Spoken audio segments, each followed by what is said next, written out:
Vous êtes-vous déjà demandé ce qui est arrivé aux servants de MG42 qui ont finalement capitulé après avoir fauché littéralement des milliers de soldats alliés sur les plages découvertes? Nous allons vous raconter ce qui leur est arrivé, ainsi que les histoires méconnues de la plus grande opération militaire de l'histoire de l'humanité. Commençons par planter le décor. Dès son apparition en 1942, la MG42 est rapidement devenue l'arme automatique de référence des troupes allemandes. Elle les a suivis depuis l'Afrique du Nord jusqu'au front de l'Est, et dans pratiquement toutes les positions défensives qu'elles ont occupées. Nous connaissons tous les récits de cette mitrailleuse surnommée la tondeuse à gazon d'Hitler. Ce sont terrifiants, cette cadence de tir insensée. Son efficacité et sa fiabilité en ont fait un élément central de nombreux récits de la Seconde Guerre mondiale. Mais nous ne sommes pas là aujourd'hui pour répéter les mêmes caractéristiques techniques et surnoms. Nous allons examiner ce que signifiait être derrière une de ces armes, et ce qui attendait finalement les hommes qui ont pressé la détente le jour J. Les commandants allemands pensaient que la meilleure façon d'arrêter une invasion était de l'écraser avant qu'elle ne quitte jamais l'eau. Ils ont donc construit des positions fortifiées connues sous le nom de Widerstandsnester ou Nids de résistance tout le long de la côte. Ils étaient placés soigneusement pour que chacun puisse couvrir les autres avec des tirs croisés de canons et de mitrailleuses. Sur la seule plage d'Omaha, il y avait 15 de ces points d'appui, beaucoup positionnés pour tirer dans la longueur du rivage. Ainsi, tout soldat qui échappait à la ligne de tir d'une arme tombait directement dans celle d'une autre. Une MG42 standard était servie par un équipage de 3 hommes, un tireur, un aide-tireur pour alimenter en nouvelles bandes de munitions et changer les canons quand ils surchauffaient, et un 3e homme portant des munitions supplémentaires. Beaucoup avaient l'expérience du combat lors de campagnes précédentes. Mais en 1944, certains équipages étaient composés de jeunes remplaçants qui n'avaient jamais participé à un vrai combat. Cependant, peu importe leur parcours, leur mission sur cette position était claire. Et le matin du jour J, ces missions se résumaient à une chose: continuer à tirer jusqu'à ce que la plage soit dégagée ou mourir derrière l'arme en essayant. Ce que la plupart d'entre eux ne réalisaient pas, c'est que l'arme même qui les rendait si redoutables ferait aussi d'eux des cibles prioritaires.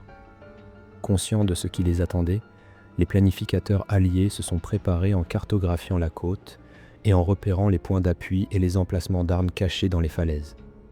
Les officiers de renseignement ont marqué de nombreux nids de résistance par numéro et emplacement, et le plan était très net sur le papier.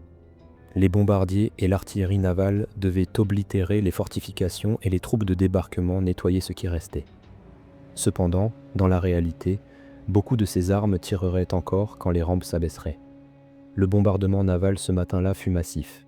Cuirassés, croiseurs et destroyers ont ouvert le feu avant l'aube, pilonnant tout le littoral bordé de fortifications connues. Des milliers d'obus ont martelé les plages et les falaises.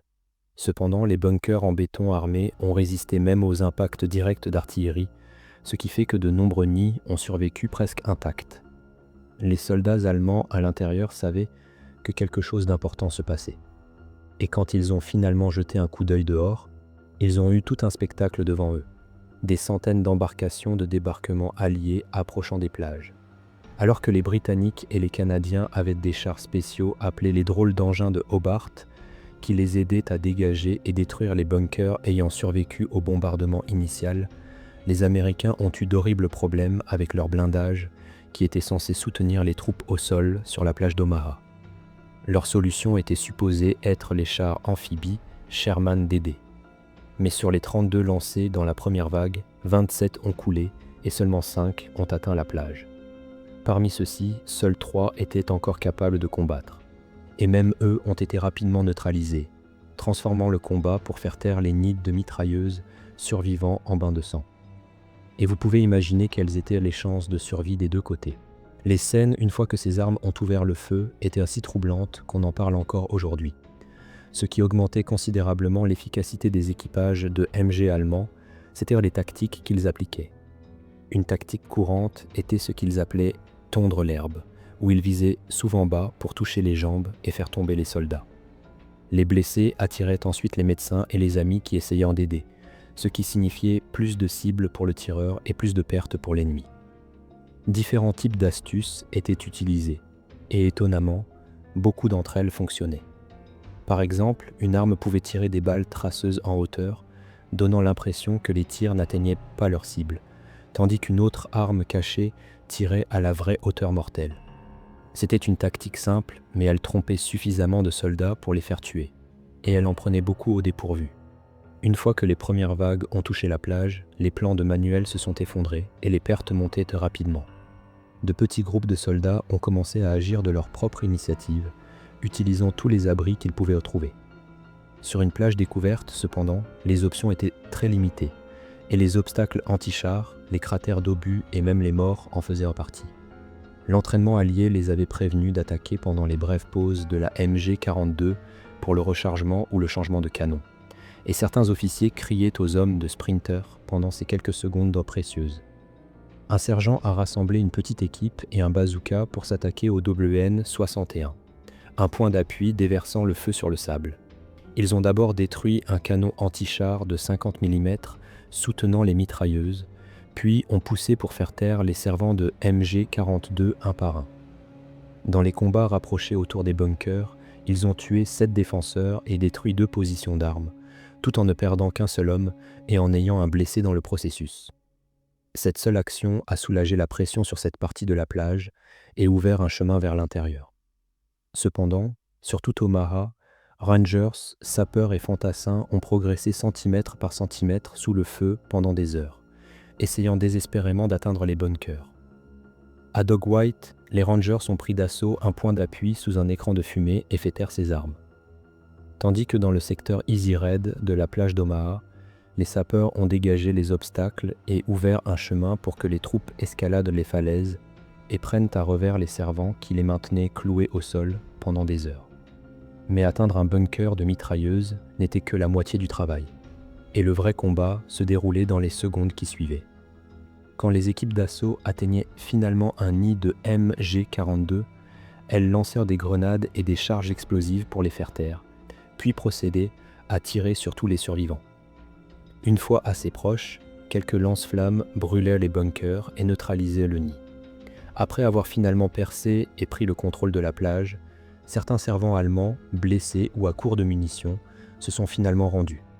Mais ayant causé tant de pertes aux Alliés, et avec l'adrénaline au maximum, toutes les redditions n'ont pas été acceptées.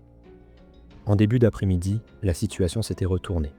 Des poches d'infanterie et de sapeurs américains avaient combattu leur chemin jusqu'aux falaises et neutralisé ou contourné les nids restants. Un rapport d'après-action d'Omaha disait que les hauteurs avaient été prises uniquement grâce à l'héroïsme pur et simple de l'infanterie et de leurs sapeurs, après que le bombardement pré-débarquement avait échoué. Une fois les MG-42 neutralisés, le changement fut immédiat. Avec les sorties de plage ouvertes, les blindés et les renforts ont enfin eu une chance d'avancer vers l'intérieur. Et la ligne allemande a perdu la puissance de feu dont elle dépendait le plus. Les positions sécurisées isolées ont été reliées ensemble et l'invasion a roulé vers l'avant. Les équipages de MG-42 allemands ont continué à combattre dans les bocages de Normandie, mais jamais plus dans des positions si concentrées et jamais plus avec la chance d'arrêter l'avance alliée en une seule journée. Le 6 juin, la MG-42 avait fait tout ce qu'elle pouvait. Et les histoires troublantes de jeunes hommes des deux côtés, pris dans une des matinées les plus meurtrières de l'histoire, resteront à jamais. Pour l'infanterie alliée, faire face à une MG-42 était l'horreur absolue. Beaucoup des soldats de la première vague sortaient tout juste d'entraînement et n'avaient jamais été sous le feu réel. Bien avant de voir la plage, ils pouvaient déjà entendre le crépitement distinctif de l'arme. Un son continu de déchirement que certains disaient leur rappeler le déchirement de toile ou une tronçonneuse coupant du bois. Les vétérans ont admis plus tard que le son seul pouvait glacer le sang, vous laissant clouer sur place comme un cerf pris dans les phares. Quand les rampes des embarcations de débarquement tombaient, l'instinct était de toucher le sable et d'y rester. Un chef d'escouade américain se rappelait avoir crié à ses hommes de continuer à bouger s'ils voulaient en vivre, ce qui était le seul moyen de les sortir de la paralysie sous une pluie de balles. Mais sur ce vaste rivage découvert, chaque homme savait qu'il était complètement exposé aux tirs nourris. Le médecin militaire Ray Lambert se souvenait plus tard comment les balles tranchèrent l'eau et touchèrent des hommes qui luttaient déjà dans les vagues. Et certaines unités ont à peine réussi à débarquer. Dans le secteur Dog Green, une compagnie a pris près de 90% de pertes en quelques minutes. Et pourtant, au milieu du chaos, les hommes continuaient à avancer. Certains à cause des ordres, certains par devoir, et certains simplement parce que s'arrêter signifiait mourir là où il gisait. De l'autre côté de ces canons, la vue était très différente, mais non moins terrifiante. Pour les servants allemands, la matinée a commencé dans l'obscurité. Sur le point d'appui, WN-62 au-dessus de la plage d'Omaha, Heinrich Severloh, âgé de 20 ans, s'est réveillé à l'alarme. L'invasion avait commencé. À l'aube, il était dans sa position de tir préparé avec une MG-42, regardant par-dessus l'eau une scène qu'il a décrite plus tard comme irréelle. Des centaines de navires et des milliers d'hommes se dirigeant droit sur lui. Quand les premières embarcations de débarquement sont arrivées à portée, Severloh a ouvert le feu. Au cours des 9 heures suivantes, il a déversé bande après bande dans les vagues successives de soldats, avec près de 12 000 cartouches tirées au total. Son aide-tireur était parti, le laissant faire fonctionner l'arme seule. Et autour de lui, ses camarades étaient tués un par un. Severloh dit que c'était comme si c'était impossible, peu importe combien il en abattait, il en venait toujours plus. En début d'après-midi, avec la position qui s'effondrait et ses munitions épuisées, il a attrapé un fusil et s'est enfui. Cette retraite s'est transformée en course pour la survie à travers les cratères d'obus et les haies jusqu'à la tombée de la nuit. Le lendemain matin, encerclé par les troupes américaines, il s'est rendu mais a pris soin de ne pas révéler qu'il avait été un des mitrailleurs responsables de tant de morts sur la plage. Cependant, tous les servants n'ont pas eu cette chance, car beaucoup ont été tués dans leur bunker. Et ceux capturés vivants étaient souvent stupéfaits d'être épargnés compte tenu de la férocité des combats et des pertes qu'ils avaient causées. Et tous n'ont pas eu cette chance. Des deux côtés, l'expérience a laissé des cicatrices profondes. Les vétérans alliés parlaient de ne jamais oublier le feu de la MG-42, et les vétérans allemands parlaient des moments et des visages qui sont restés avec eux longtemps après la guerre. Bien que réussi, neutraliser une position de MG-42 n'était pas une manœuvre propre de Manuel. Cela signifiait généralement s'approcher dangereusement, souvent à quelques mètres, et tout cela sous un feu nourri. Chaque pas en avant était un pari que le servant ne les repérerait pas, avec leur vie et tous les efforts investis jusque-là en jeu. Plus d'un homme a été tué à seulement quelques mètres de sa cible, quelques secondes avant de pouvoir frapper. Et une fois que le combat était à l'intérieur du bunker, c'était court, brutal et généralement fini en un clin d'œil. Pour les hommes derrière les mitrailleuses, ces moments étaient le cauchemar qu'ils avaient redouté depuis le début de l'invasion. Une fois que les Alliés avaient percé, vous étiez piégés, car les lourdes meurtrières qui vous protégèrent de l'avant vous enfermaient aussi. Vos options étaient de tenir jusqu'à ce que vous soyez submergés ou essayer de vous rendre, et aucune des deux n'était réconfortante. Les équipages de MG-42 savaient qu'ils étaient considérés comme des cibles prioritaires. La destruction qu'ils causaient en faisait les plus haïs sur le champ de bataille, et beaucoup craignaient ce qui pourrait arriver si les attaquants les atteignaient en premier. La plupart des soldats alliés suivaient les règles de la Convention de Genève de 1929, prenant des prisonniers comme requis. Mais il y a des comptes rendus de servants capturés abattus sur place par des hommes qui venaient de perdre des amis sous leur feu. Et tous les servants allemands n'étaient pas des nazis convaincus ou des vétérans. Certains étaient des conscrits d'Europe de l'Est, pressés de servir et combattant plus par peur de leurs propres officiers que par loyauté envers Hitler. Dans certains cas, ces hommes se sont rendus rapidement une fois la position désespérée.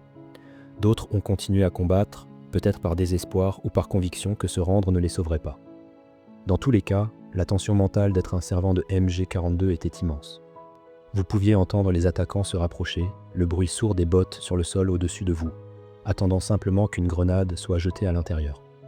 Et quand cette fin arrivait, ce n'était pas toujours le soulagement que les servants avaient espéré, car beaucoup découvriraient, dans les derniers moments désespérés, des batailles de plage du jour J.